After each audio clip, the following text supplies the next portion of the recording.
Right, can you hear me okay? Good start. Morning everyone, fantastic to see you all and welcome to Fellows Festival 2025. It's wonderful to see so many of you here in the great room, so many in the house, I know, and all of those watching online as well. It is, Mari, 3 years, I think, almost to the day, when we had our first Fellows Festival, not long after I'd arrived here, actually. And if you remember back then, we were just really emerging, blinking with the light from COVID. And indeed, one of the main aims in me setting up that first festival was to get fellows back together after such a long period of people being apart and only connecting digitally, to get people back together physically. We didn't know how it would go. The whole thing was much, much, much more of a success than certainly I think anyone else had planned. And that was largely because people loved getting back together.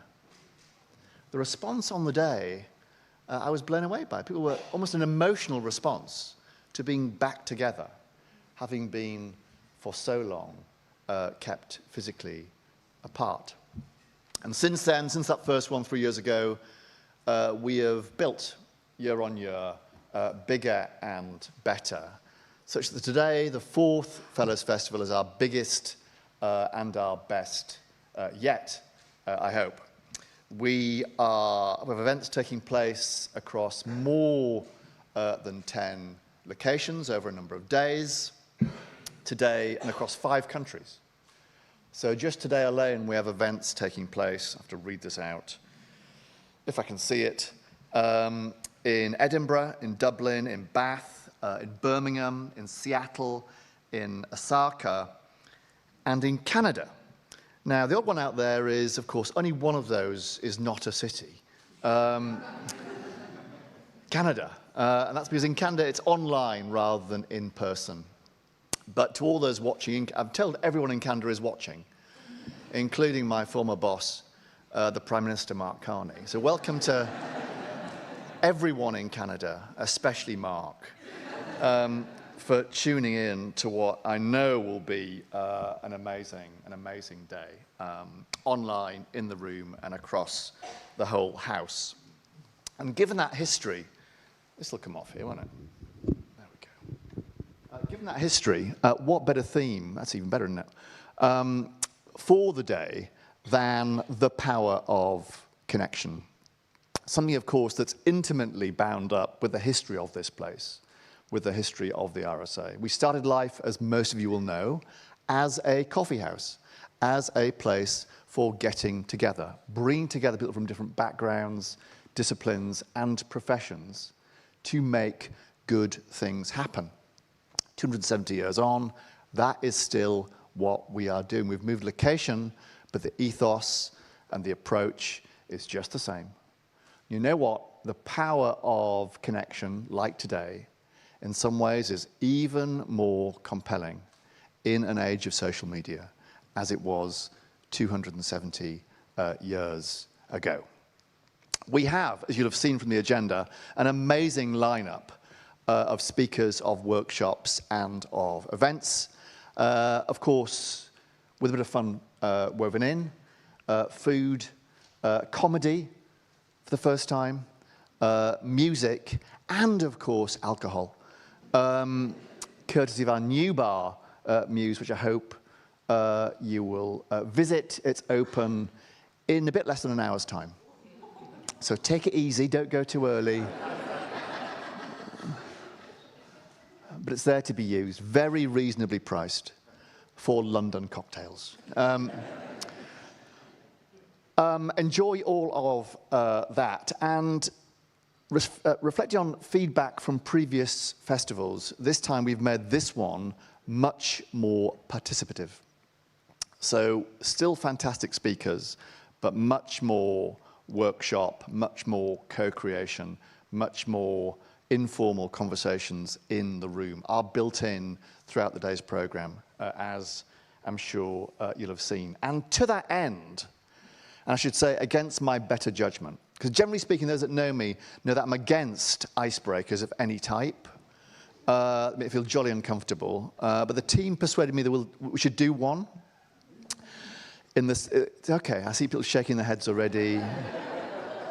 No, not me. I'm in the wrong place. Don't walk out just yet. Painless, relatively short, bit of participation. So what I want you to do in the room, and indeed online as well, is have a very short conversation with one of your neighbours. Try and choose someone who you don't know. In other words, a stranger rather than your friend. And the question I want you to discuss, just literally for 2 minutes, which I've written down here, is what would constitute a perfect day for you? What would constitute... Now, I see you all thinking about it now, murmuring to yourself, don't panic, don't panic. There's no right answer, right? What would constitute the perfect day for you? I'm going to give you 2 or 3 minutes. Choose someone you don't know. They could be north, south, east, or west. Have a conversation.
Order.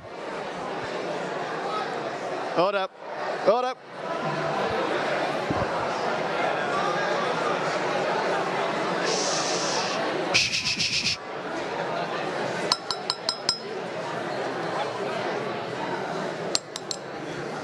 Order. There we go, you've had your fun now. Listen, judging just by the din in the room, that might actually have worked. Let's find out. So I'll not be asking for answers. There's no right answers, obviously. But very quick show of hands in the room. Who found that more enjoyable than they thought it was going to be? I reckon that is at least three quarters. I'm very revealing that because that's the self-same thing you find from detailed research and experimental evidence. That people structurally underestimate how much they will value conversations with strangers.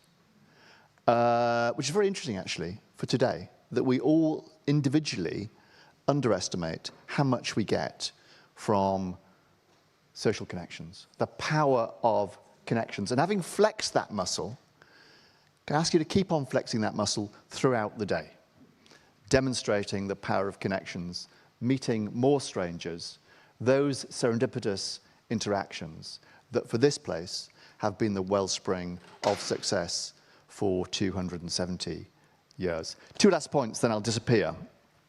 First one, technical.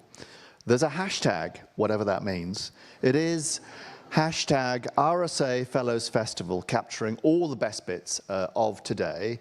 If you are posting on socials, whatever that means, do tag us in with your photos and vlogs. That's a technical bit, Maria.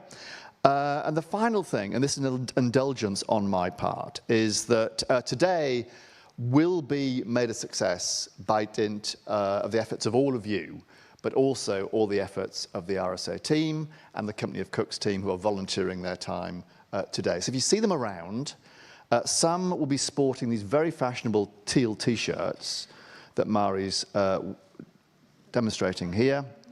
Some will not.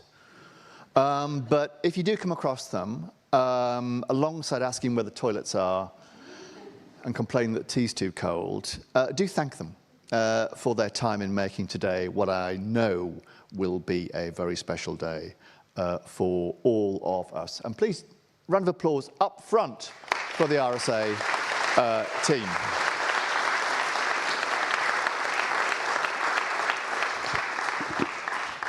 Right, that's far too much from me. Enjoy your day. See you during the day and back at the end of the day. Our first panel this morning is an absolutely fantastic one on a topic of real importance, of long-standing to the RSA, which is the role of arts and culture as a binding agent in communities. We have an amazing panel to my left. We have Melanie Abrahams chairing this amazing panel, so please join me in welcoming to the stage Melanie and the panel.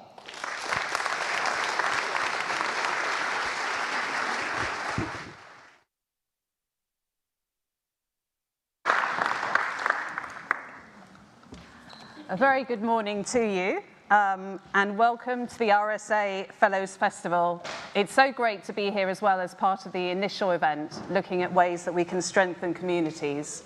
So our focus is on the vital role that arts and culture plays in strengthening communities. And I'm sure many of you in the audience will have something to say about that, and we will be welcoming questions later on.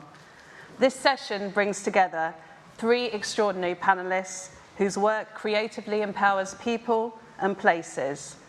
And my role is as a curator, a consultant, and a founder of Renaissance One. And for over 25 years, I've championed diversity and well-being through multidisciplinary projects. My name is Melanie Abrahams, and for me, it's important to celebrate community, creativity, and connection. So I'm delighted to be joined by Morag, Myerscough, John Costi and Amy Vaughan, leaders at the intersection of artistic practice, community voice and cultural inclusion. And I just want to give a bit of background to the speakers. So in the middle here, wonderfully dressed, Morag Myerscough. Morag is a renowned artist and designer known for vibrant and large-scale public installations, that energize communities and transform shared spaces. To my left, John Costi. John is a multidisciplinary artist whose socially engaged work reflects the identity, resilience, and rehabilitation drawing from his lived experience. And to my far left, Amy Vaughan. Amy is Executive Director at Battersea Arts Centre, a leading figure for venue management and policy making and organisational change over several decades. And her career spans roles also at Arts Council England and the wider cultural sector as consultant, co-author and trustee. And I'm looking forward to what she'll be doing over the coming months. It's really great that you're here as an audience. Please let's welcome them to this occasion.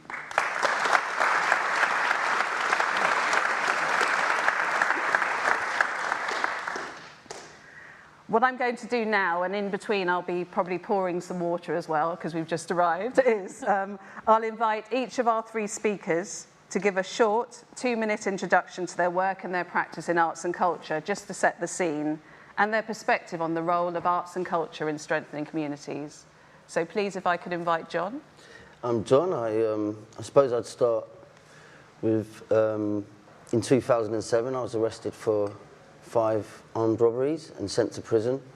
And while I was there, and I discovered art, it took that for me to feel like I could actually engage in it. And since coming out, I've studied and worked as a tutor and artist and social practitioner. I do a lot of crime diversion stuff with people in prison and coming out of prison, and work a lot with people that have lived experience, whether it be drug issues or criminality. Yeah, and I also have a studio practice, and I'm based around the corner at Somerset House. Thank you, John. And Morag? I'm Morag Myerscough. I work a lot on huge installations with community, and we build the work together. So, and my work is really all structured around belonging and understanding belonging and how that works in this world that we live in now. Thank you. And Amy? I'm Amy, and I'm not an artist. I wish I was, but I'm not. But I am an arts administrator, which is really dull, but I love it. I kind of fell into arts and culture, I guess kind of through, I dropped out of school early, and it was the thing that I loved, and it was the thing that saved me ultimately, because what I was really good at was getting stuff done. And suddenly realised that here was this world that I could kind of make myself very useful in. And so my career started in youth work and youth community, using the arts to help young people who had dropped out of school, and went from there. And then somehow I ended up at the Arts Council, and stayed there for 10 years and had a wonderful time. I absolutely loved it, contrary to all sort of popular narrative about the Arts Council. I found it great. And now my bucket list organisation was always Battersea Arts Centre. So I'm delighted to have been there now for a few years. Thank you. Such a rich background, all three of you. And I guess one of the reasons we're here is the value of communities is always important, but one could argue more important than ever with the kind of fractures and the traumas that have taken place over the last few years, including COVID, but also there have been layers of funding cuts and other inequalities kind of persisting. So I wanted to ask you, whether you're drawing on the perspectives and experience of others or on yourself, like what is the role that culture plays specifically, or what role could it play in addressing these systemic inequalities? Maybe if I ask Amy first. I knew you were going to come to me first.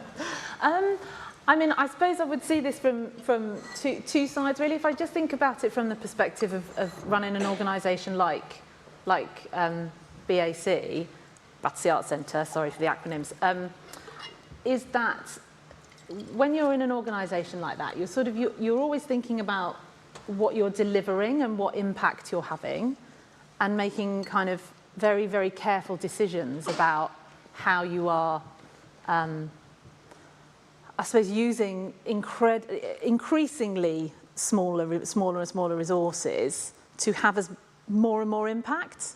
And so you're sort of stretching yourself thinner and thinner and thinner and thinner, and you begin to wonder whether you're actually still having the impact that this particular organisation was 10 years ago or 20 years ago, or Battersea was 50 last year. And when we started to talk to people about the richness of that kind of, the intersection with the community that had happened over the lifetime of that organisation, you realise that actually the rocket fuel of the organisation isn't actually the money, it's the people, and it's the communities that it works with, it's the communities that step up and save it every time it might nearly be going bankrupt. Like, it's all of those, it's that network that it's part of, and it's just sort of reaffirmed to me that what an art space allows people to do, in terms of a physical art space, as in a big building sitting in South London, is that it allows a space for conversations that can't necessarily happen in other spaces, that feel difficult, that feel challenging, that feel joyous. You know, it can be all of those things in one place, and I sort of struggle to think where else that can happen. And you can sort of intervene in different ways at different times, depending on what is needed by the community at that point. Sorry, that was a bit rambly, but... No, that's wonderful. From a personal perspective, I live not too far away from Battersea Art Centre, and as an 8-year-old, I used to play steel pan there. And as someone of Caribbean heritage, it was really important for me to have spaces that were safe, but also offered aspects to links to cultural heritage. There weren't that many places that would offer that, you know what I mean? And it was, and more recently, it's become like a sanctuary and an open space and a relaxed space, long before we knew about what relaxed performances were. So they've been very kind of groundbreaking in that. So yeah, I can definitely endorse that. And I think as well, in terms of your individual practice, either venues and organisations are drawn to you by your inclusivity, or you're drawn to them, because certainly from what I see of your work, you've been, you know, working within these spaces for some time. So thank you. Morag, would you like to respond? Yeah, well, I like working on the streets, and I like taking over places that have been ignored for a long time, and but they could actually bring communities together. What I find often when I'm asked to do a project, it often comes from a city that has a community-based arts group, and they ask me, and they have really big ambitions, and then they tell me how much budget they've got. And then I say, well, it's not about paying me, it's actually whether we can physically make this thing that you've got this aspiration for. But because people have these amazing aspirations, I want to make that happen. And the way to make that happen is to get everybody involved in the making of the project, and also sourcing the materials and things. And so when we start, if that's the situation, it's really important for me that everybody gets on board, and then we find ways of making it happen, and we do. And then people get what they want, amazing things, and I feel like I want to help them make those amazing things as well, and that's really empowering for them and for me as well. Yeah, and I think looking at your work, I think you've mentioned that the aspect of problem solving is important to you, and I think that kind of aspect of being iterative, or flexing the way that we problem solve some of these critical inequalities within, you know, our communities and society at large, is also a really important skill and asset to have, as well as an impetus to have as well, rather than thinking that certain policies don't need changing and flexing and adapting to real life. Yeah, so thank you, Morag, for the work you do. And John, I was also looking at you've co-curated an exhibition last year, which was quite resounding and looked at different aspects of lived experience, and some of your work has been unfolding and exploring not just your lived experience, but the experience of others. Could you talk a little bit about that? Yeah, well, most of the time I'm working in prisons and probation offices, so it's mostly with people that have been taken away from their communities, and often like very isolated, sometimes volatile people that maybe don't know how to express themselves and don't realise that art has many guises. So a lot of what I do is trying to convince people that art is an option for you to get this inner turmoil out. And so, like yesterday, I was working with a group of guys who have all just left prison, and every time we meet, we say what they get from coming to the groups with me, and it's in a community centre in Stevenage, and we've wrote a play about their lived experience of the criminal justice system, and also housing, which is a massive problem at the moment, and I get to see them transform. And it's quite difficult to say exactly what that looks like. It's mostly, they didn't speak at the beginning, and now they're all really excited, and they have found a community together. And there is a community of people who have healed themselves through art, but you kind of have to seek them out a bit. And once you meet them, you know, I've got like a big list of kind of people who I think are on my team. You know, we're all trying to prove the capabilities of art in terms of healing, and then there's other groups that I have to mix with in the art world who actually get really celebrated for their work, but it doesn't have that aspect or that element even considered in their execution of like an individual practice. So I think working in groups of people is the most valuable kind of art you can engage in, because of I change worlds, but it might be an individual world, like, and perspective. So in that, I'm really proud that I can lift the vibration and spread some, hopefully, joy, you know. Yeah, and that aspect of empathy and listening that perhaps you're giving to people that might not be expecting it or might not have received it. And we've been talking today about strengthening communities, and I guess it's important to note that some individuals won't have good experiences with their biological families, but they might find family and community through others, through arts and culture, through the different interactions they have. In terms of that aspect of finding family, finding community, could we maybe explore the aspect of what changes are needed in how the sector supports grassroots artists and initiatives? Because sometimes grassroots artists initiatives have been very much down in the pecking order of things.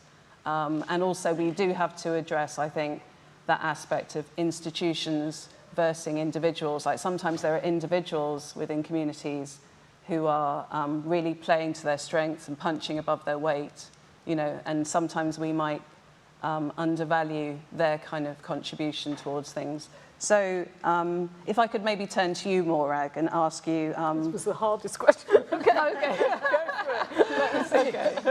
Well, what in your opinion would be any kind of changes that might be needed or useful in how the sector supports grassroots artists initiatives? God, I don't think I can answer. I don't know enough about I'm sorry, coughing. Yeah.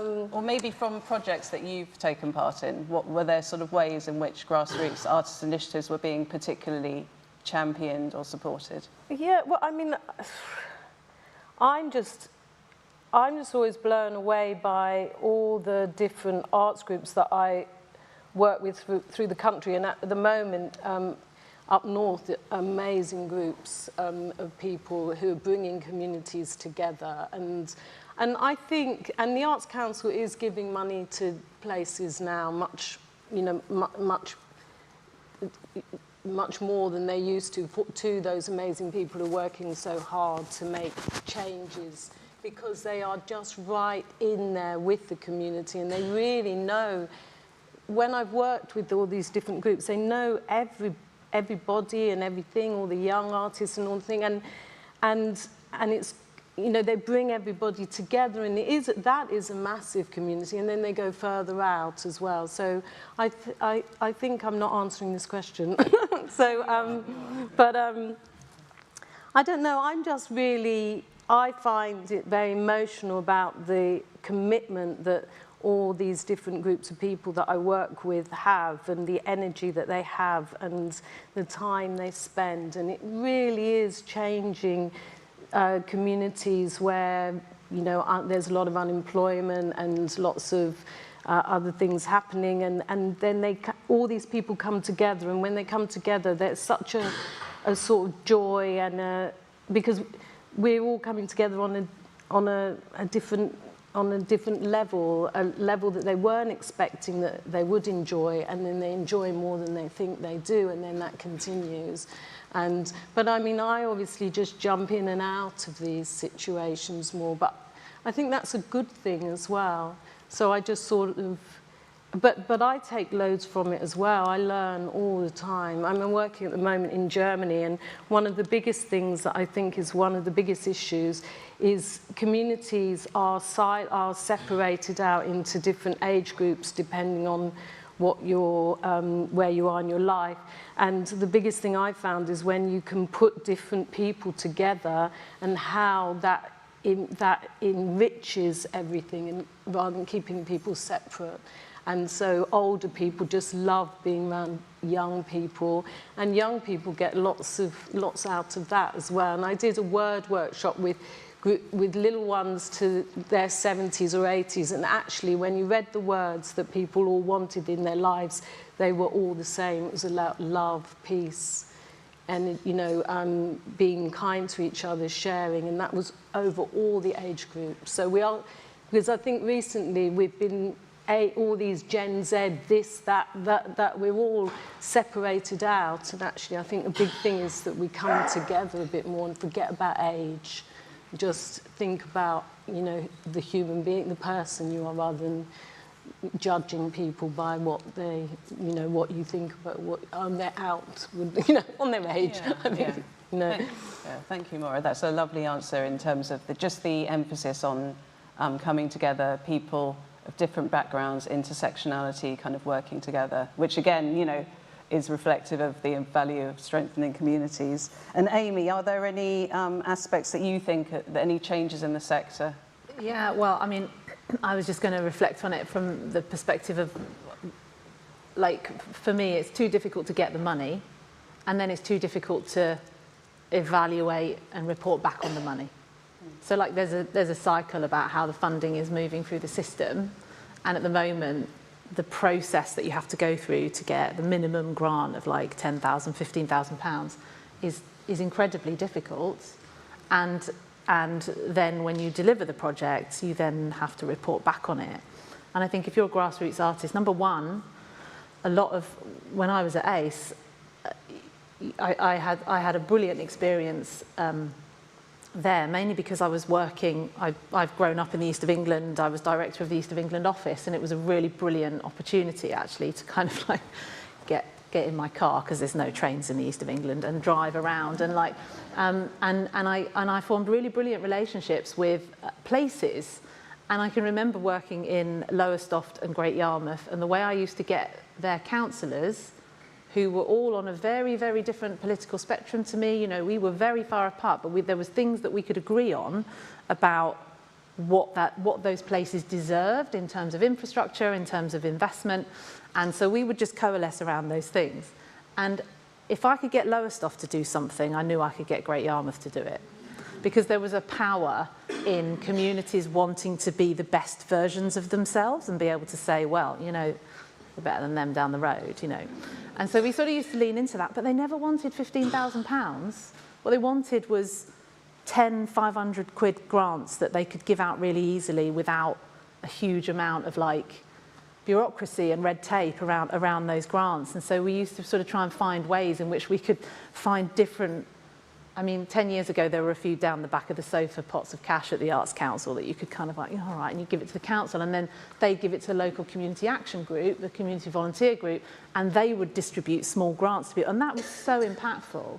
And actually things like that then became programs like Creative People and Places and big Arts Council schemes. But I would even say those, they just by their very nature have become too complicated again, because they become they're successful, they become a big amount of money, and then that big amount of money requires significant justification of why the government should give the Arts Council that money to give out. So you just end up in this kind of cycle where people who are working directly with communities who need small amounts of money to get small projects off the ground that have huge impacts can't get at that money.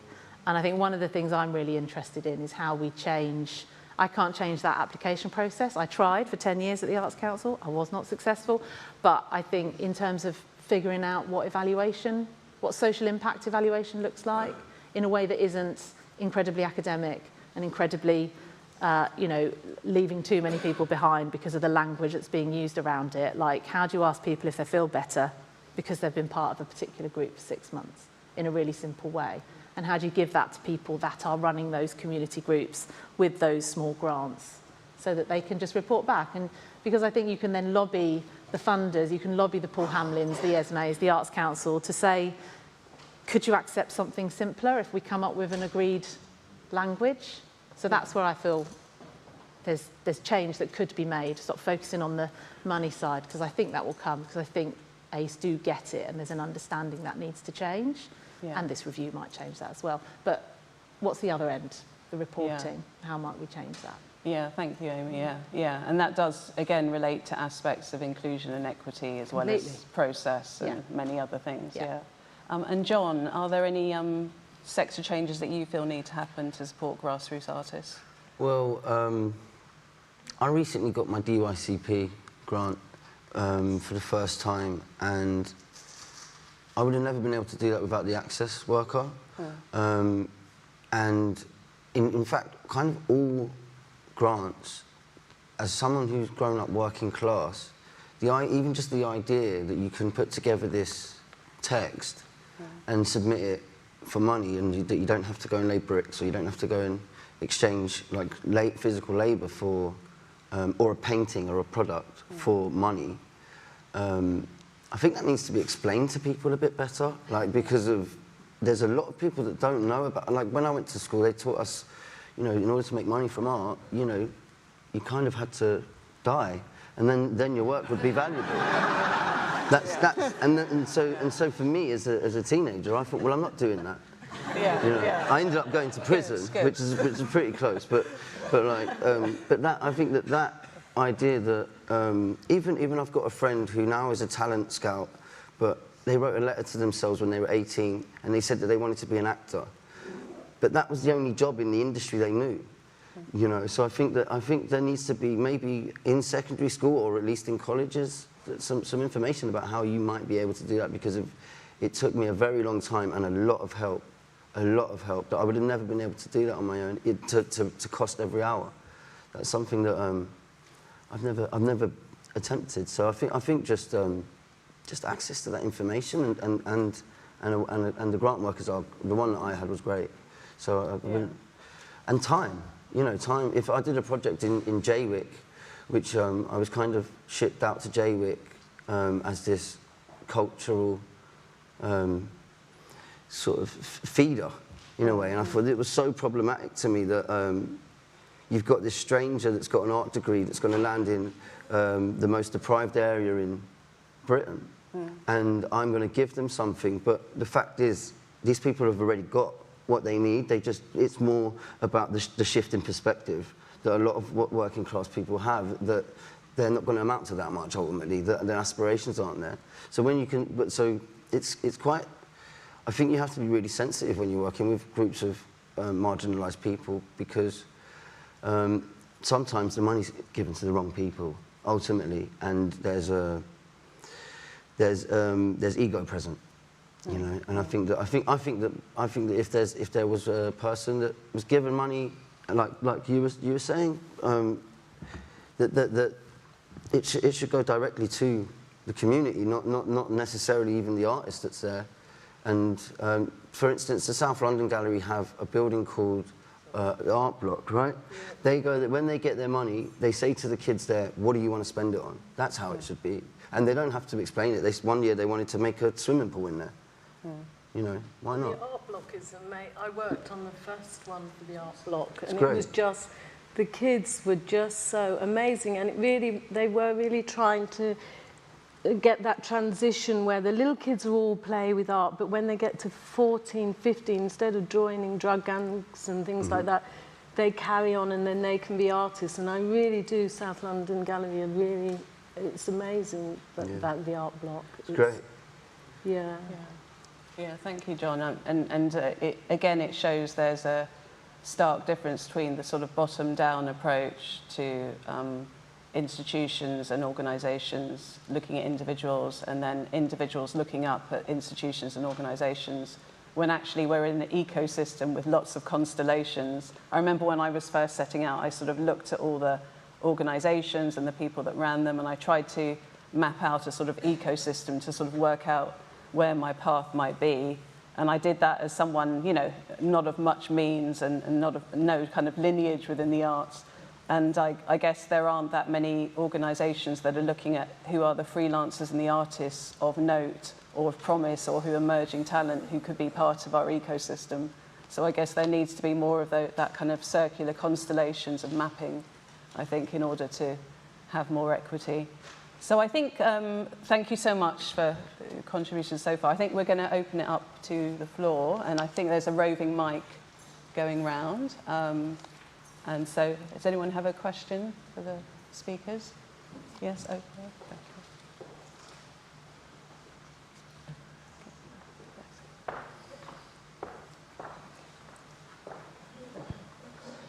Thank you very much for your presentations. I'd like to ask a question to John, really, because you mentioned that you did some crime diversion stuff. Many years ago, I worked for the Home Office and visited lots of prisons, and sometimes the artwork in prisons were quite impressive. I remember seeing a guy who had done something really bad. He'd shot somebody who had tried to to pull down a building that he'd put up in the wrong place, and he was in prison for a long time. And he used to paint very much in the style of Monet. And if Monet hadn't existed, he would have been Monet. So my question really is, how successful is your work in diverting people from the criminal justice system? Are you having an impact on reducing reoffending? Great question. I am, but that doesn't mean that there are casualties in it as well. I do lose people that get recalled. Like in this current project, I've lost 2 people to being recalled. And even the way that system is set up, if you breach your license conditions and you get sent back to prison, that's quite a big percentage of our prison population, and our prison population is over 99% full right now. And something terrible will happen, like very soon. And there are already several terrible things happening. But I'm fortunate in that the organisation that I work with, they're called NACRO. They will get all of that information. Every day we ask the gentlemen that join us, but unfortunately you can't prove that these men aren't committing crimes. So how do you can only quantify through testimony, basically, in that respect, because of they might have just got better at evading capture. And that's what you kind of will be faced with. At the moment, I'm working quite a lot voluntarily because of, I want this play to be amazing, because of next year, that funding isn't guaranteed. So if anybody wants to come to see a play in Stevenage on the 9th of July, am I allowed to do this? Oh, yeah. On the 9th of July, there's a play that's been written by a group of men called Something Inside, and I'm sure we'll be able to get the details to you somehow. But so my answer is, ultimately, there isn't really an easy way of doing that. It's through testimony, because of, and I've had that problem for, you know, over a decade of trying to prove that these things work. There is enough literature to say that it does, and I had a meeting with Arts Council recently because we're trying to pair universities with prisons at the moment, because of why isn't every prison a creative hub? Why every person I've spoken to, when you go to prison, you don't really see people getting better. You don't see the system making them better anyway. You see people taking control of their lives, often through finding a passion. And that, being able to make art in a place like that where you can reinvent yourself and maybe at the end get some praise, which you probably haven't had for a very long time, that's when the stirrings might happen, and that's when you could maybe think that maybe I could contribute something. You know, whether it be a pretty picture or a nice poem, you know, whatever it is, that could heal a relationship, which then, when you leave, maybe your family will let you stay under their roof, which then, you know, would save money in the long run. But don't you think with all these things, with evaluations, you know, everybody wants it to be instant. And you could do like a workshop for a 6-year-old and then 20 years later they go to art school or something just because they went to that workshop. But at that time, they didn't, you know. So I think with all these things, sometimes things have to embed in a lot longer. People have to find their own time and space for when that actual, but what you've done is you've shown them another way of looking at things, another way of seeing things, and that sparked that, you know, that thought process, isn't it? Which That's what the art class can do in a prison, because most people in prison as well have had terrible experiences with education. So they go into an art room and they're already, you know, tense because they're in prison. And then if you put a sheet of paper in front of men that are in prison who are typically staring at each other's hands and worried that something might kick off, then that piece of paper becomes a vehicle for, you know, a much calmer way of communicating and saying the unsayable. Yeah. It's so powerful. Thank you. Any other questions? We've got one. Okay.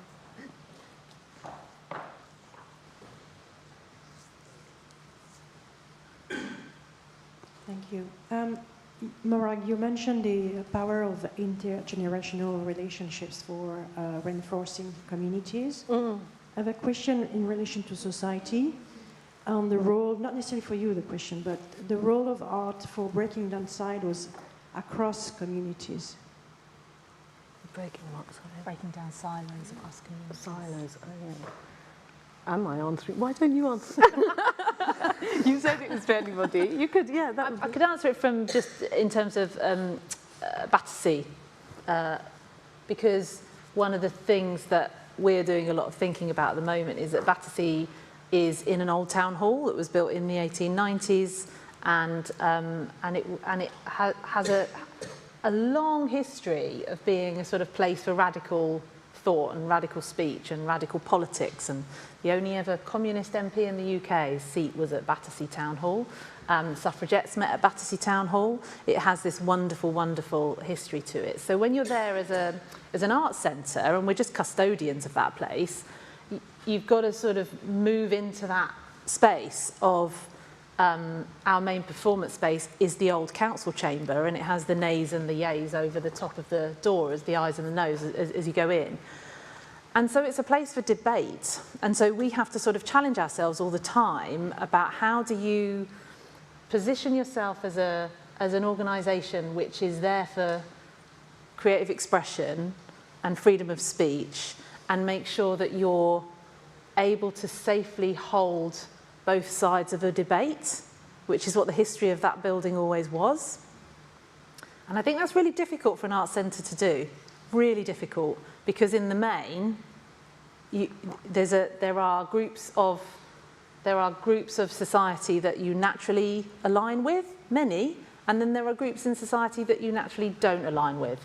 And so as an organisation, how you navigate that, but I genuinely believe if you do it really carefully and with a lot of thought, and you bring voices from both, you know, and sorry, I'm really going off piece here, but I think you've got to pick your debate. Like, let's not try and solve absolutely everything all at once, but how might we come together to talk about a very specific issue in a way that's really well held, really well facilitated, and everybody gets listened to. And I think I feel that buildings in particular have a role to play there, and that doesn't have to be a purpose-built arts building, but spaces in communities where people feel like they can come through the front door, they can buy a cup of coffee, and they can sit in a room and have a conversation. And so that, for me, just feels like, and I think more, personally, I feel like too many arts organisations will immediately step forward and side with something very particular, or sort of wear their heart on their sleeve. And what you're doing when you do that is actually you're potentially excluding a whole raft of conversations that then get more and more siloed. You get more and more conflict. And actually, I feel like arts institutions need to be the spaces where those things can happen, even though it's difficult. Thank you, thank you. There was a hand at the back. Just here, okay. Yeah, thank you very much to all the panelists and to Melanie for sharing so successfully. I wanted to ask a question in regards to the support for the grassroots organizations. One of the challenges, as you all said, was funding. And when we make the case about funding for the arts, for the sector in general, in the country, we always talk about how much the sector contributes to the economy, all these billions of pounds that we contribute, but we don't, I think, John, you touched a little bit about this, about the amount of people that volunteer work very lowly paid in the sector. So we hardly hear about them, and we are the ones who are actually making the sector function. So I wanted to hear your thoughts on that. Thank you. Well, I think as an artist, you're kind of never off the clock. So if I was to work out how much labour goes into certain projects, it would be less than minimum wage that I'm taking home. And there may be a consolation in loving what I do, but that doesn't kind of wash. You know, I should still be paid for the time that I put into the projects. But I guess I've tried to find sponsors and things like that, which has ended quite awkwardly, to be honest. I don't know. If I'm entirely honest, you know, I left prison in 2010, and I started my BA straight from prison. I actually had day release for my interview, and so I've been doing this for 15 years, and I'd say only in the last maybe 18 months has it actually made sense for me to do. The rest of the time, it's been passion projects, you know, and that idea of success, and then even peeking behind a red velvet curtain maybe, and seeing that maybe that's not what I want, because there's a lot of like I touched on before, there are people that get celebrated and bankrolled who make quite sort of time-stamped work, or like work that has a very like short trend, like an expiry date, that doesn't kind of that is just a luxury product. Ultimately, they seem to do really well. But I'm doing another project at the moment at Somerset House. I'm going to plug again. Sorry. That on the 8th of June there's an artist fair, and as part of the artist fair, I'm asking people to tell me what their issues are in the art world, and we're going to open up these ballot boxes that I have plotted around and talk about that. I think one of the big problems is that on the surface, people want to look like it's okay, and not that they are. You know, I know people are skipping meals because of especially if you're living in London, it's not easy. You know, I don't know. I don't have an answer for that, unfortunately. I think that I'm certainly not resigned to like this idea of the poor artist either. Like I'm not doing that. So somehow I find a way, and I've been very lucky that I grew up in London. I've got a support network here, so I could go and crash.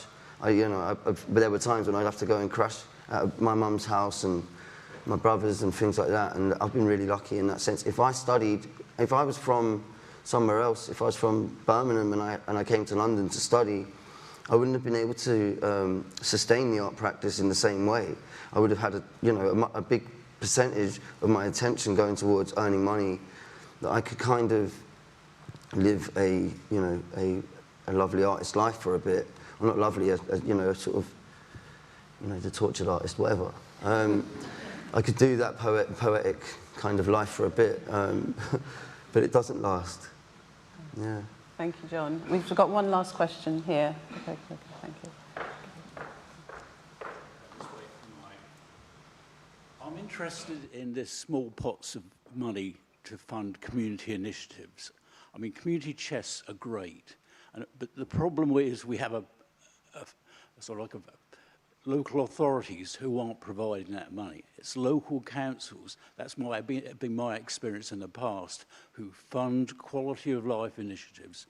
As a sort of an action probably from this day, we need to be pressing local authorities to adequately fund quality of life initiatives. Agree. Agreed, don't It's as much of a question as a statement. No, but I think it's a real, from in the 10 years that I was at ACE, the decline in local authorities, and not just about their money, but about the expertise they have in them as well. oh, the amount of calls that we used to get say, oh, Ipswich Ipswich Council decided to move the arts department into the environmental department. And you're like, what? Why? Well, you know, there's lots of expertise, and it's like, is there? About what? And just the sort of it always used to strike me that there was a lack of sort of facilitation in local authorities to understand how they could empower people in the communities who already knew what needed to be done to do those things by just giving them small pots of money, which in comparison to what they were having to spend on the bins and, you know, everything else would be really, really tiny and incredibly impactful. And you spend an awful lot of time at the Arts Council convincing local authorities to keep their money on the table. One of the things we used to say to them a lot was the ex-director of the South East, he was brilliant. We used to call it, he was like a used car salesman. He could convince anyone in a local authority that it was a really bad idea to cut their museum service. That was just his skill. And to watch him do it, but it was always based on, once you cut this, you will never get it back, because it has taken such a long time to build it that if you take it away, it will cost you, you know, and he had the numbers, and it would frighten them, and it would be like, oh, okay, let's just keep the money on the table for a little bit longer. But unless you've actually got bureaucrats and politicians and community leaders who are making that case all the time, it just falls away. It's so easy to cut. It's so easy to cut the arts, and it's not just the money, it's the people that deliver those roles who can make the best decisions about where the money should go that have just left local authority, and it's a crying shame. Yeah, and you've got, when you're working with the local authority and the arts groups, if you don't, I worked on a project recently that I withdrew from because they did not believe, the council element did not believe in what we were doing, and they just kept on saying, I was going to do some, I mean, it was only colour thing, but with the community, and they said to me, no, if we don't like the colours, we're not going to use it. And I said, no, that's not the way it works, you know. And they were like adamant, no. And I just thought, okay, so this is never going to, I have to withdraw from this because we're on totally, I can't, I would like to be able to change them, but I couldn't in the time. And so I think it really needs champions in each of the things to really, for us as artists to make things happen. Because then we give 120%. And I could feel with this, I'm not going to give you this, so I'm going to go from it. And then there's also a huge risk, sorry, just to add to that, there's also a huge risk at the minute that there's so much conversation about cultural devolution. But if you, given where local authorities are now, if the money is now given back, there is no one in those local authorities who would know how to use it properly. And I think that's something we should all be really, really worried about, because if that becomes the mechanism for distributing cultural funding without some really good work on what that infrastructure now looks like after 20 years of cut, that could all, you know, those sorts of things will just happen over and over again. I think, you know, I would say you've got to look at the places where it's really working and try and replicate that again. Walthamstow, you know, they've just opened Soho Walthamstow, and the support of the council has been absolutely incredible, and that's what's driven that kind of cultural regeneration there. And councils without people who know what they're doing, it won't work. And Blackburn and Blackpool, and there's many, Rotherham, lots and lots of amazing places. Thank you, Amy and Morag. And I think that sort of sums up as well also the value of the arts, and not forgetting that England, the UK, has traditionally and historically been such a champion and a preserver and an advocate for the arts, both in the past but also in the future, in terms of our kind of new diverse kind of culture as well, and what that presents. So we've come to the end of this event, and I want to thank you all for coming and showing interest through your questions and your responses. Thank you for being such a warm audience. Thanks to the RSA. I want to give a special thanks to Rachel Head, who created this rich programme and who's also supported me. I've been a fellow for over 10 years, and this is actually the first time I've been involved in an RSA event, which is lovely. The festival's going to be running throughout the day, so I encourage you to kind of look at the programme and attend other events and take part. And in closing, let's thank the speakers you've heard today. I've been your chair, Melanie Abrahams, and let's give thanks to our speakers, Morag Myerscough, John Costi and Amy Vaughan. Thank you.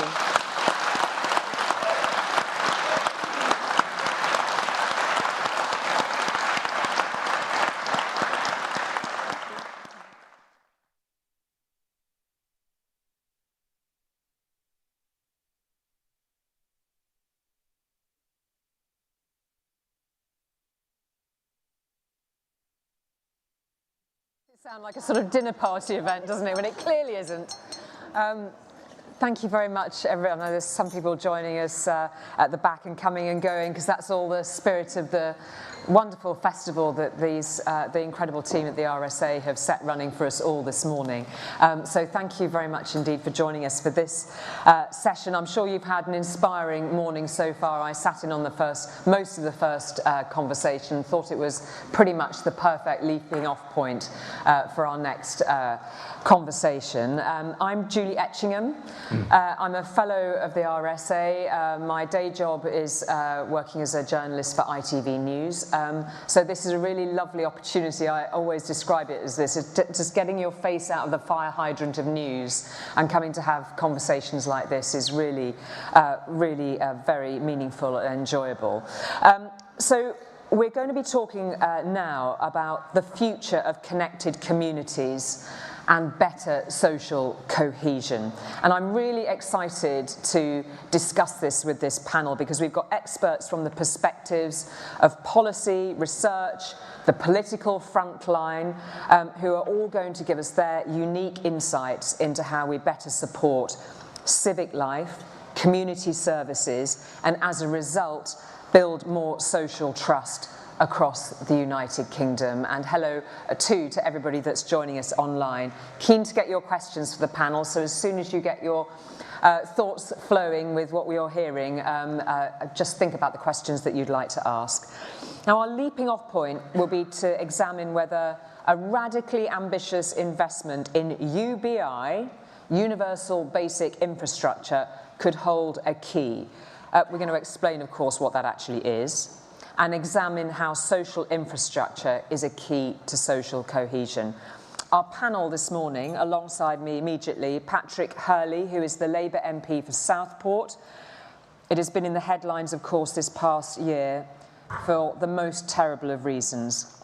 Patrick has been on the front line of the community response. He was elected just the month before it happened. He's had a long career in the charity and social enterprise sector, and he actually did a stint as the North of England manager for the RSA, focusing on civic participation, inclusion and community empowerment. So you're pretty perfectly placed, frankly, Patrick. Alongside Patrick is Luke Tryl, the director of More in Common UK, set up, of course, after the murder of the MP Jo Cox. It works to bridge social divides through dialogue and critically important research. He's also a former DfE and Ofsted advisor. Thanks for joining us, Luke. And alongside Luke, Professor Mike Kenny of Cambridge University, Professor of Public Policy and Director of the Bennett Institute for Public Policy. He's a leading voice on policy and governance, and that institute has done some really fascinating research into some of the issues that we're going to be looking at this morning. So a big welcome to our panel to start off with.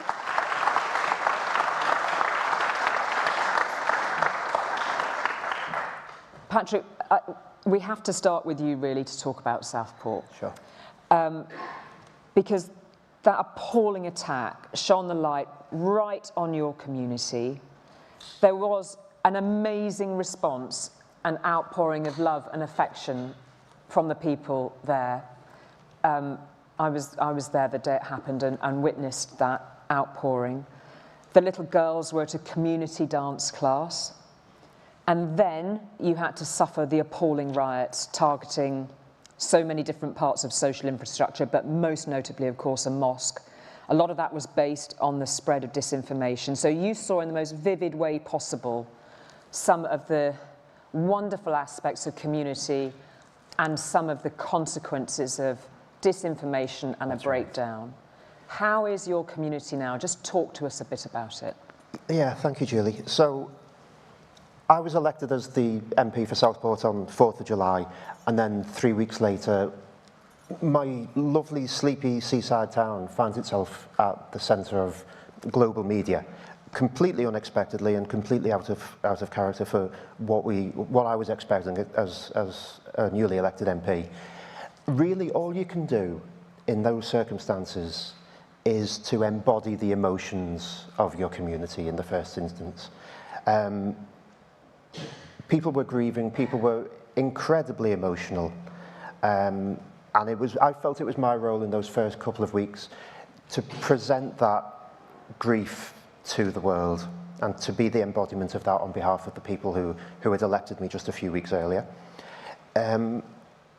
So we had the emotional response firstly, which was overwhelmingly positive. We had thousands. It's a town of 80,000 people. We had about 4,000, 5,000, 6,000 people, which obviously is a huge percentage of the town, just spontaneously came to the town square the day after the stabbings, and laying wreaths and flowers and teddy bears.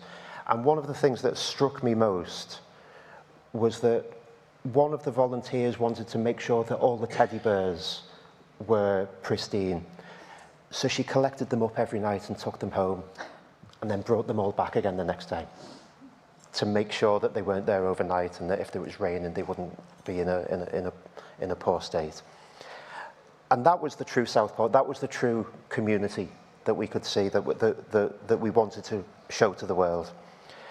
I think subsequently we then have an institutional response, so we have the emotional response, we then have government coming in and funding the first wave of support for the community, which was around security, which was around physical rebuilding, which was around counselling and therapeutic support for people. And then I think most importantly, there's then been what has been not an overwhelmingly positive, but a really important cultural response. Because we've seen so much, and this is pertinent to the Connected Communities theme, we've seen an atomization of society over the last 2 decades, let's say. And I think that atomization manifested itself in Southport in a way that I hadn't expected. Religious communities hadn't been speaking to each other. There was no interfaith forum. People who had found like-minded communities online had found that at the expense of geographic-based communities, so they weren't speaking to their neighbours. They were actually speaking to people who agreed with each other on social media and just going down this rabbit hole of reinforcing each other's views. And I think that what we need to do as a country, and perhaps more generally as a world, is to get back to a sense of having people rooted in place and rooted in the places where they live, where they work, to make sure that they don't seek validation where what they actually need is a friendly hand on the shoulder to say, don't do that. And I think they don't get that with the communities of interest that we see online in a way that they would have done in, for instance, a local working man's club or a pub, or somebody that somewhere will just be able to stage an informal intervention. And the outcome of that was the day after the stabbings, we had 250 people rioting in the town, throwing bricks at a mosque, throwing petrol bombs at police, and all because of rumours that they'd seen online, things that weren't true, but things that they believed to be true because nobody was staging those informal interventions. I mean, it's amazing that it's shone a light so particularly on all of the issues that I think people are going to be discussing today. Thank you, Patrick, for giving us that initial insight. I might come to Mike next. It feels like a difficult sort of turn to make after such a vivid picture being painted by Patrick there. But that breaking of cohesion, that fundamental loss of trust, and how it can manifest itself, how does that then link through to the questions around building infrastructure, creating infrastructure? It's not all about the bricks and mortars and train stations and GP surgeries. Just help us to understand what we mean when we're talking about universal basic infrastructure and what social infrastructure is. Yeah, sure. I mean, it's we're sort of pulling out here and sort of looking very broadly at these issues, and I think what Patrick conveys is how immediate and personal these things can be, particularly when you see communities where there is a clear sense of social abandonment and a feeling of loss in terms of provision. So I suppose the link, let me start with this term social infrastructure, which I know can sound quite wonky and quite abstract, but it's really the term of use for all the different places, facilities, amenities, spaces, which bring people together in communities. Now, sometimes some of those facilities will be bringing people together to pursue an interest. Could be sport or dance, or sometimes they'll be around a sense of purpose. That might be religious, cultural. And there's always in every community a mix between a sort of medley of those kind of spaces and those that actually bring people together across different divisions and divides. And I think that those are a particularly important category that we ought to be thinking harder about, at the local level, because I think it's those that we've seen lose. We've lost in many ways, most evidently. That's social infrastructure. What I don't think it is, and there's a lively debate about this, as you know, academics love nothing more than a debate about a definition. Some people think that social infrastructure is very all-encompassing and should include public services and so on. I myself am wary of that, because what happens if you start loading in education, health, all the rest of it, is we lose sight of these particular entities, the spaces, the facilities that are so easy to take for granted. And I think actually we ought to be sort of shining a light on them, picking them out, talking to policymakers about their value. Now, the work we've done at the Bennett Institute, we've tried to look at whether you could provide some sort of measurement framework, some sort of way of trying to gauge how much social infrastructure there is in a place, what its quality is, where might you, if you're a hard-pressed local authority, how might you try and make a calculation about which of these entities or assets, as we call them, are going to provide the sort of social value that you're particularly looking for. It's not easy, it's difficult work, but I think it's a route to trying to persuade decision makers that they ought to be not just taking this stuff seriously, but there are ways of measuring it and valuing it. Because, as you say, it's other kinds of infrastructure that tend to prevail certainly in the policy world.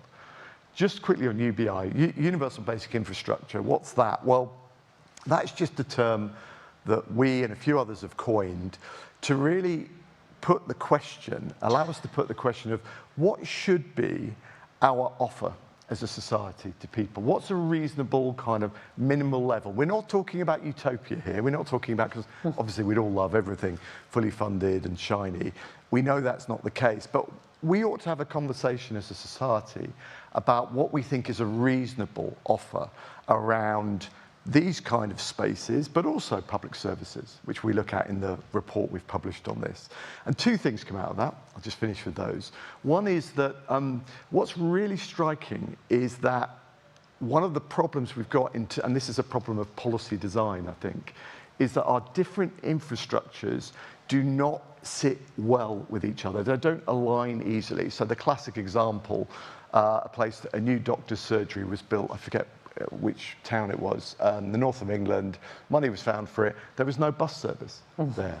Nobody had thought about the fact that the transport infrastructure has to align with that bit of public infrastructure. Many other examples of that. We don't think holistically when we do those kind of planning exercises, and we really need to. And the final thing is, what was really quite striking is this tool enables us to compare different places and to look at which places are sort of more or less well supported. And what we found is, there's a north-south divide, you won't be surprised by that. But even in the so-called more affluent places, we looked at Cambridgeshire, there's massive disparity as well in terms of this sort of element. That's a really good user's guide, Mike. Thank you very much indeed. And I was very interested in one of the reports that you did that found that there are a lot of places in England that have been left further behind than places in the former East Germany at one point a couple of years ago. And so severe has the issue become. I suppose the next question, Luke, to you, is what the social consequences are when that infrastructure crumbles, it's not there in the first place, what that leads to in terms of people's sense of place in society and whether they can live their lives and form their own communities away from government if they can't fundamentally get a bus to the GP.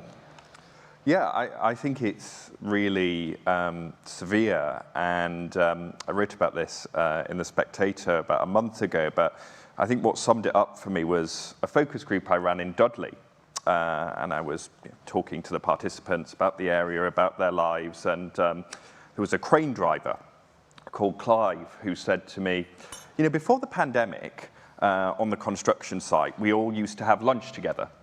Now the pandemic's over, we all sit in our cars.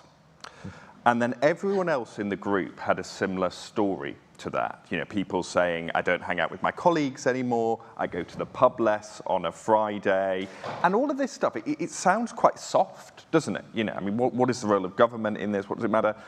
I actually think it's far deeper than that. I do not think you can build a cohesive society when people have turned away from each other like that. And I think our lives have been slowly turning inward for quite a while. Now, I think the pandemic accelerated lots of that, but social media had a role. The cost of living crisis has a massive role in it. The number of people I speak to say, well, I just don't have money for the fun things in life at the moment, so you stay at home and you go online because it's cheaper to get your entertainment and socialization there. And so we have this society that's turning inward. And, you know, I think, I'm sure the Prime Minister's speech is going to come up in a lot of the panels today, but his line about, you know, the danger of us becoming an island of strangers. I don't want to get into a debate about whether he should or shouldn't have used it, but what I can certainly tell you from our research is that a lot of people feel that. And I think perhaps if there was a mistake with the usage of it, it was limiting it to immigration. Now, you know, immigration and integration are important parts of that discussion, but it's also about that sense of dislocation. It's the people I speak to week in, week out who say, I can't go down to the local high street anymore. Well, firstly, I wouldn't go because it only has charity shops now. It's all, you know, the local parks are vandalized. You can't get in there because you can't get a reliable bus service to get out there. So that's isolating people. What you've got happening with social media and the rise of, you know, the bubbles that we all live in is part of it as well. So the notion of becoming strangers is actually far bigger. And I hope that it would lead to a wider conversation rather than some, you know, to be frank, slightly tedious debate, because obviously Keir Starmer is not Enoch Powell, right? Like, I think we can all accept that. Actually, there's a bigger conversation to have. And I think the discussion we're having today is much more relevant to that. And I think we've got to start being more deliberate about this stuff, because so many of the debates and flashpoints that we're having come, I think, from a neglect of thinking about the importance of place, the importance of heritage, the importance of what people have in their communities. And if I can give you two examples from Hull recently. So in Hull, they've just elected a new Reform mayor for Hull and East Yorkshire, Luke Campbell, the former Olympic boxer. And one of the videos that Luke did during the campaign was he stood in the Victoria Square in Hull, where they have a fountain.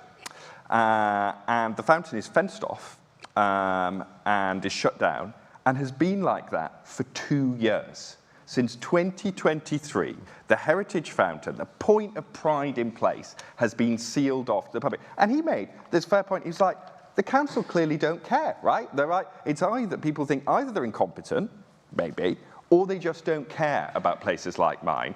And you can guarantee that people in Hull will be thinking, if that had been in Trafalgar Square, that would have been fixed, that fountain.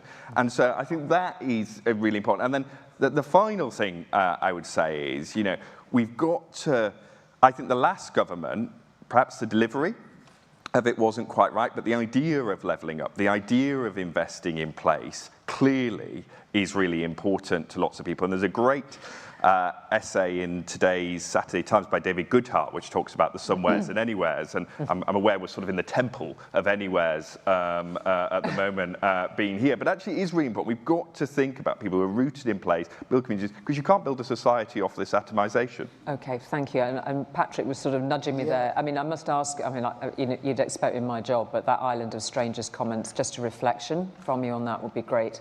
But also you clearly wanted to respond to what... Yeah, so just firstly on that, I don't want people to be strangers. I want people to get to know each other. And I think we would all be better off the more people get to know each other and people's different perspectives. You know, the Prime Minister can say what the Prime Minister says, and there is an argument to be made there. And I think we can all get behind the idea that it would be so much better if we spoke to each other more.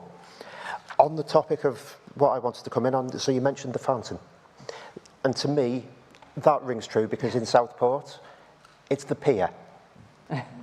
And in other towns, it's the church. But there is the physical manifestation of decline in all of our towns and villages across the country. My local authority's annualised budget in 2024 was £250 million per annum less than it was in 2010. Per annum. So this is cumulative over the years. To repair the town pier is costed up at £15 million. 16, 15, 14 years ago, that could have been paid for with 2 or 3 weeks' worth of revenue budget. But it's been sat, boarded up, unloved, uncared for, unmaintained for 2.5 years because the council cannot afford to repair it. And that has a knock-on impact then. The footfall into the tourist town is down. The local businesses, the two-piece slot machines, the amusement arcades, the fun fair, the theme park, these are all saying, Patrick, when are you going to get the pier reopened? Well, I'm trying my best. But then the people in Hull are trying their best to get the fountain reopened. The people in other parts of the country are trying their best to renovate their high streets and to bring a sense of life back into their towns.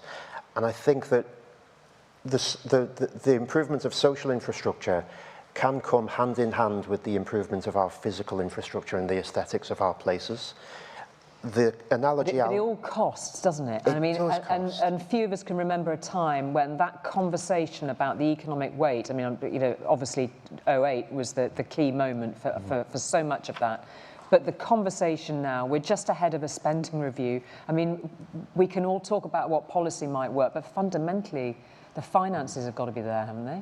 They do, and they have to come first. And I think that if you get the foundation of the country's finances right, then what can follow is an improvement year on year on those budgets to local authorities, the specific ring-fenced funding to say that Hull can have money directly to repair the fountain, Southport can have money directly to repair the pier. But when you do that, people take pride in their town again. And I think the analogy I'll make is the Major and Blair governments did a great job for our city centres.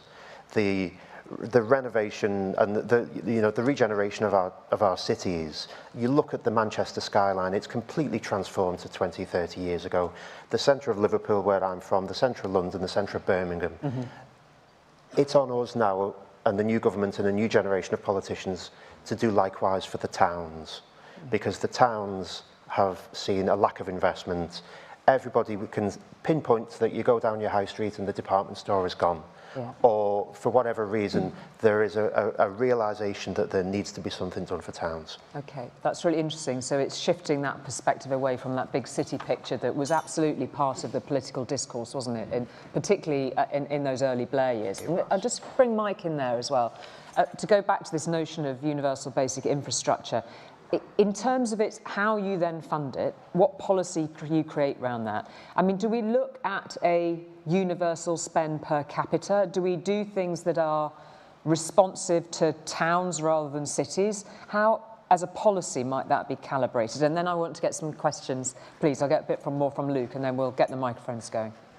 Well, I mean, it's a big question, isn't it? Because I think one of the funding of local government is a key part of this story, exactly as has been said. But it's not the whole part, because there are I think one of the real problems we have here is that there is funding that sort of touches on some of these issues, say through heritage or say through the more widely through the Department for Culture, Media and Sport, but it's very kind of fragmented. And I do think one of the reasons, somewhat depressingly, why this has not been the subject of a sort of coherent policy push or focus is because actually the way in which Whitehall is set up means that there's no single department that does social infrastructure. And then, of course, on top of that, you've got the Treasury. And some of you may be sort of veterans of this, but people have been arguing with the Treasury about this kind of thing and how you might value it since Kingdom Come. But the other piece I'd say is that, that said, I do think there's a very important aspect of this that is easily forgotten in these debates, which is the private sector. And actually, if you talk to people, there's a lot of great research which asks people in different places, in this country and elsewhere, where are the places that you value? Where do you meet other people? Particularly to younger people, who I think are particularly actually at the end of this, sort of suffer from this lack of provision. Where do you meet your mates? Where do you meet other people? It's often places we might not think of. It's often Nando's. It's the high street. It's the local retail centre. It's those. It's the skateboard park that is often shuttered. So I think there's a lot more we could do actually in thinking of partnership between public and private sector. And I do think some local authorities, it's not all doom and gloom, have actually begun to play this sort of what I would call a more place-shaping role and start to look in the round. The other key aspect of this is developers as well. Lots of new houses, new communities being developed, new towns supposed to come on stream. We've got to make sure that social infrastructure is wired into those as well. And some developers, I think, are really up for that. That's interesting. Luke, what works? What model could we look at? Is there somewhere you could point to that could serve as a good model? I mean, I presume that there are sort of pockets of really good activity, and it might be private, it might be public-owned spaces. Where would you point to? I actually think that there's quite a good example, and I'm slightly biased because it's my hometown of Halifax. Now, I remember, when I was growing up in Halifax, it was fair to say it was suffering from lots of the decline that we're talking about here. It then had a massive investment, largely through lottery funding, in an old sort of massive market square called the Peace Hall. And it has totally transformed Halifax. Like, Halifax is cool now. They get people who go there to perform concerts. They've got gin bars. They've really, it's really sort of, new shops. It's come along. And also, they've then leveraged that to play on things like Happy Valley, which was obviously filmed in the area. There's a local joke about it being Hollywood now as well. And it's just changed. And honestly, I go back now, it's just totally changed. Now, there are still big challenges. The leisure centre shut and was done for far too long. But it's just an example of how investing in one of those big sort of local areas can actually transform the outlook of an entire community. That's fascinating, and actually harks right back to the opening session here as well. That interrelationship between arts and culture and infrastructure is really a very potent one. I'm just going to get a little snapshot. Can we get the microphone moving? You can put your hand up if you've got a thought or a question. I want to get as many in as possible, please. So we'll take a little cluster of them. Perhaps the gentleman behind you there for a quick comment or question, please. Hi there, just a quick question, because it does look like the centrality in all the issues with social infrastructure is the reduction in resourcing of local council and communities, and it does look to my mind that a lot of that can be seen back to fundamentally decisions made by the coalition government in 2010. And not going down the blame road in that, but it does look like a similar financial issue is going to happen in the near future with refiguring of the budget from our other areas to more of the security areas. So is there any truth in that? And do you think there's any lessons that could be learned about what was done incorrectly and too quickly during that time? Lovely, thank you very much. Just take a couple more and let our panel scribble or think. Lady at the front of the blue jacket, hi there. Hi. Hi, Julie. Can you speak into the microphone? No, I'm the microphone. but for our people online. I'm just listening to everybody, and I think one of the things that occurred to me and the work that I do in communication and getting people more confident is that the COVID bashed us hard. And socially, going out is hard. And especially for the young, you know, my 13-year-old granddaughter who's just come out of school, she can't cope with it. There's a lot of that going on, and I think we've lost that ability to reach out ourselves, because it's not all of you that have to make it happen. We've got to say we want it, and we miss it. So that's all I wanted to say. Really. Thank you very much. I think that's a really good point. And just because I want to get across the room, the gentleman at the front here, and then I'll do a couple more. Then we'll take another batch. Thank you. It goes back to the funding question, really. You know, I wondered if the panel felt we could have a more grown-up conversation about how we fund public services, because for those of us old enough to remember, this was John Smith's shadow budget in 1992, when a politician set out what he wanted to tax and spend, got absolutely hammered through the election campaign. And then whenever there's an election, the first question from a journalist, whether you, Julia, or somebody else, is, can you rule out an increase in tax? And the politicians boxed in right from the start. And you know, earlier this year, I read Angela Merkel's memoir, and she talks in a quite grown-up way about, we went into an election, the state of the public finances were that we needed to raise taxes, and it felt that they could have that conversation in a grown-up way, in the way that we seem to have lost the ability to in the UK. And I wondered if in any of Luke's polling, anything about public attitudes to tax and spending ever kind of shed any light on where we've got ourselves to.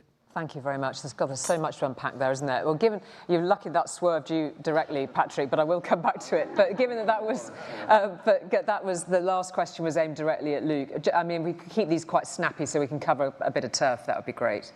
Yeah, look, I mean, my personal view is based on the work we did. I think the Labour in the election campaign had space to say they would have reversed the national insurance cuts that the Tories did, because people didn't feel them, they didn't believe them. And I think they could have been bolder there and opened up a conversation. I do think they've really boxed themselves in now. Isn't it time to unbox, Patrick? So, the shadow budget of 1992, so I was 15 years old, and it is imprinted on my soul, those billboards with the boxing gloves and the big nuclear bomb coming down and say tax bombshells and all of this stuff. I'm a man of my generation, right? I am never going to be able to escape that. To the extent that we can have a grown-up conversation, I would love a grown-up conversation. I would love Rachel Reeves to have been able to say a year ago in the short campaign in the run-up to July 4th last year, we're going to reverse the national insurance cuts, which were unfunded, which led to the black hole, which led to the circumstances we're in now. But we all know in this room and people watching at home, we all know what would have happened. We all know that the government at the time, the Conservative Party PR machine would have swung into action. And it probably would have cost, what, 30, 40, 50 But arguably you've got, I mean, some might argue against this. Some would argue that you've got some capital. It's extremely, there's a lot of pressure on the Labour government at the moment, but you've got some time and you still have, some would argue, some capital there. Some room for manoeuvre. Yeah, so I think that there is a narrative that could be put out there that the first 12 months of the government were hard decisions, difficult decisions taken in the national interest to get the finances back on track, and that the dividend of getting the finances back on track means that in the next period of Parliament there is a more generous financial settlement domestically, and I think that would be a politically wise position to go down. We've seen the gentleman mentioned the negative impact of austerity, and the last thing I want to do is make sure is see that we don't learn the lessons of 2010 to 2015, because we're still feeling that deleterious aspect even now 10 years later. Okay, thank you. And I just want to return to that initial question and then the observation about COVID, which I think anybody who has any connection with young people, I've got a 22-year-old and a 19-year-old still feeling the effects and parenting effects of the impact of COVID there. Just that legacy of the point that the gentleman raised about the coalition government, and then maybe Luke ask you a bit about this COVID fallout.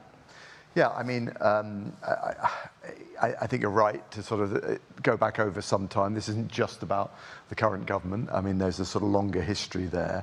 I mean, I suppose the way I think about this as somebody looking at these issues a lot is to turn it around and think, what are the costs of us not being able to have that more mature conversation, and what are the costs to our social fabric, to our well-being, And they're very, very palpable. And I mean, I think, you know, there's an interesting question here about at what scale, at what level in our system we should be thinking of funding this stuff. So we've talked a lot about central government, and obviously that's very important.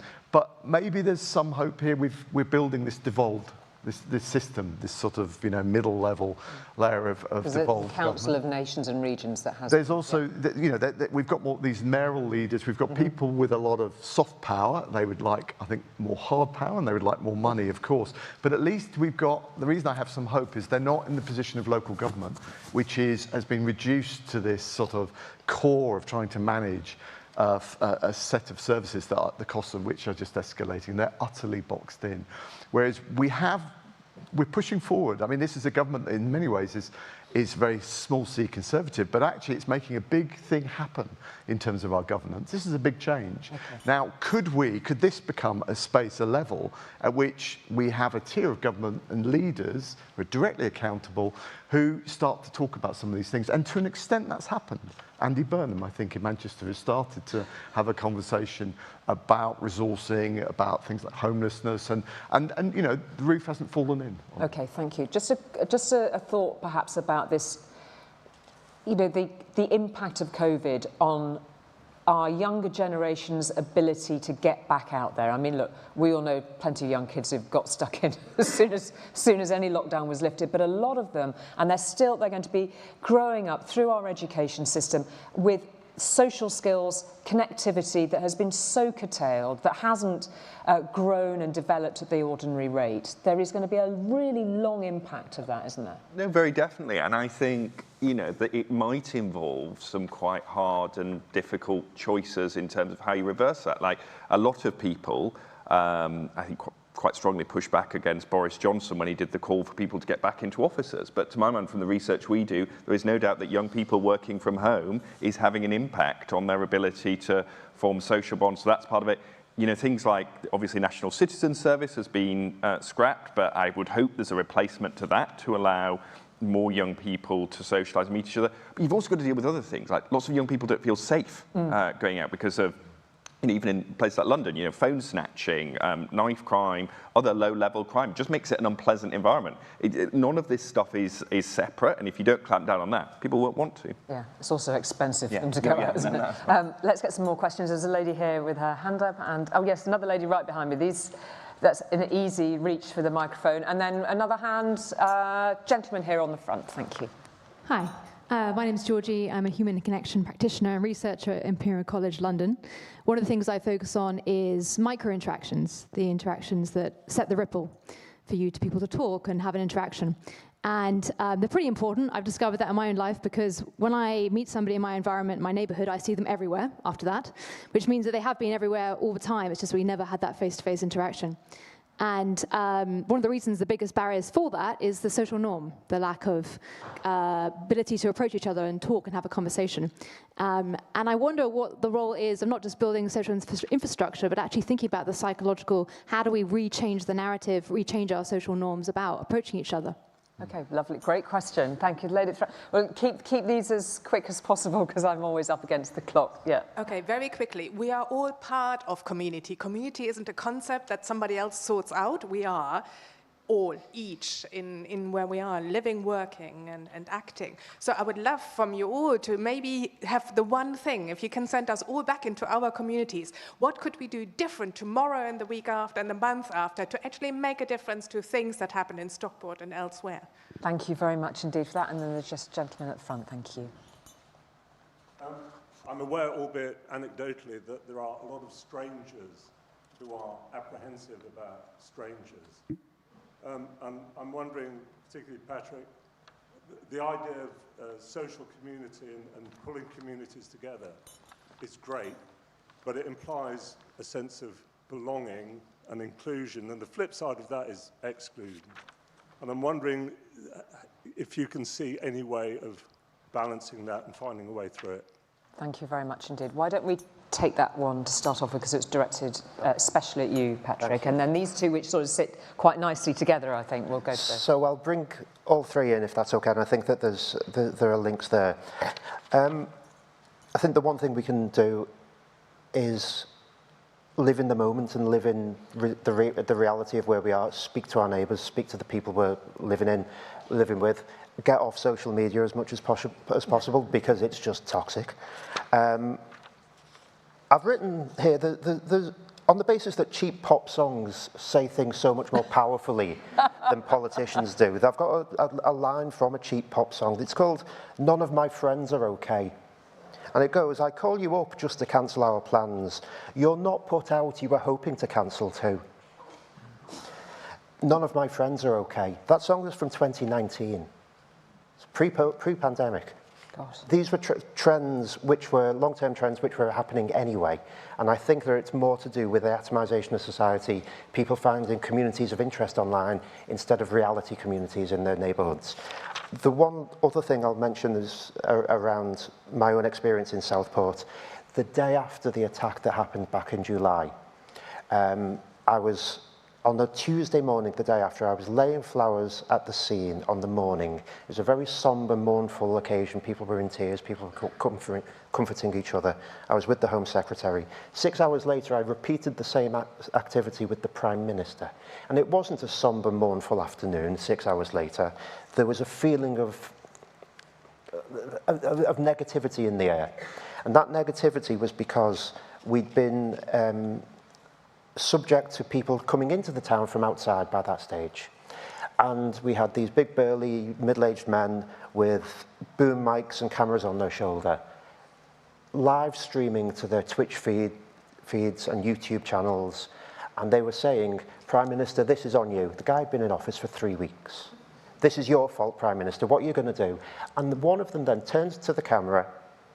He's live streaming to however many hundreds of people back at home and says, "We're having a rally tonight in Southport. Get down to Southport for 7:30 tonight to save our children." He's appealing to communities of interest that have found each other online. These are toxic communities, and we need to get back to more positive, self-reinforcing communities based on geography. Okay, thank you very much indeed. What a disturbing insight to the fallout in those immediate days. It was a terrifying time indeed.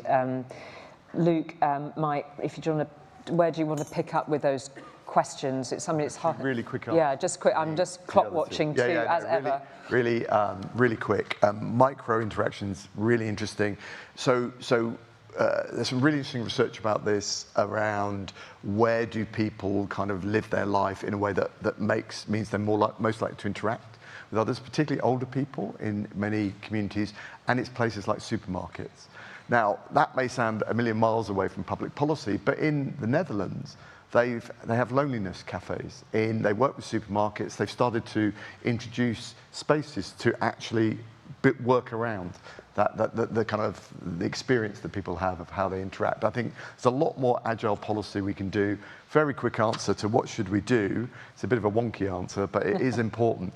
We should introduce the community right to buy. So when endangered, important buildings or assets, the community ought to have the first right to put together a package around it. At the moment, we've got, I think it's 6 months' time. There's a 6-month window. That's not enough.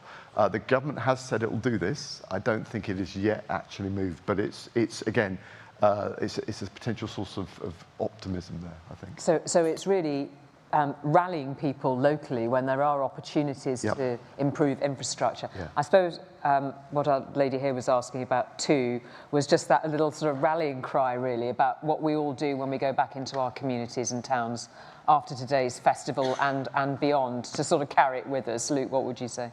Get involved in things, I think, is part of it. Robert Putnam was, really prescient when he wrote Bowling Alone, right, that the decline of associational life is damaging to social fabric. So there are loads of ways to get involved. And I think part of it is just taking that first step to being brave, volunteering, getting involved, because we know there are all sorts of downstream benefits from doing that. Yeah, it's interesting. And just to pick up actually on what John Costi was saying in that first panel, which I'm sure would have sat with so many of you at such great depth as it did with all of us who listened to him. He was talking about this programme. He, as an ex-offender, was setting up a programme for others who'd come out of the prison system.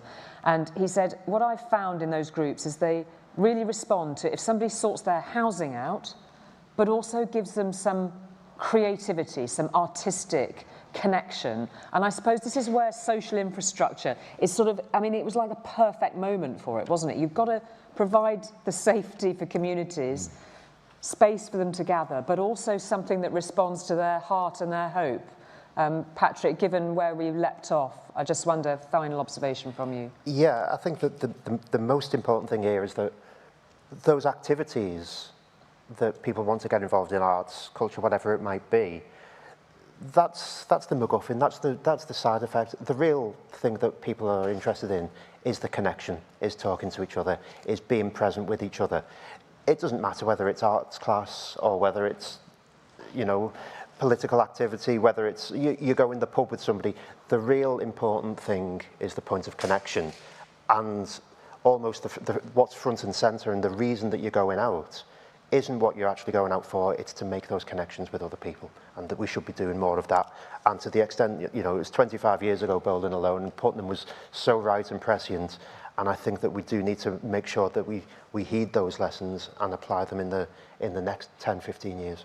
Okay, thank you very much indeed. Well, we're out of time for lunch. I know there's some great goodies on offer as part of the festival, so I don't want to hold you back from those, but I'm sorry we didn't get to all of the questions, inevitably, because we're encouraging a great conversation. We can only get to so much in the time that we've got available, but I think what's clear to me from what we've heard this morning so far, even from the sessions here, is that there are questions arising from every different part of the conversation, so let's just keep them going throughout the day as far as possible. Thank you very much for all your kind attention, and thank you to the panel.